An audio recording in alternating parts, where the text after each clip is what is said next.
हुआ तेरे आशिक का ना घाट का रहा न घर का। अच्छा कभी कत्ल करा के मानेगी तेरा सूट ऑरेंज कलर का। What? कभी कत्ल करा के मानेगी तेरा सूट ऑरेंज कलर का।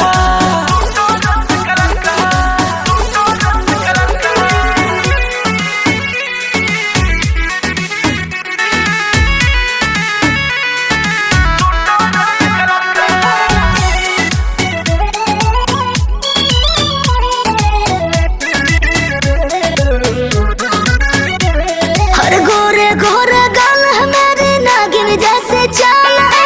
मुझको टच करने का बाबू सब लड़का बेहाल है। समझे?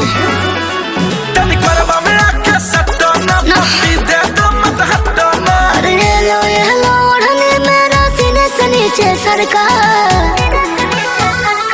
कभी कत्ल करा के मानेगी तेरा सूट ऑरेंज कलर का। क्या? कभी कत्ल करा के मानेगी तेरा सूट ऑरेंज कलर का।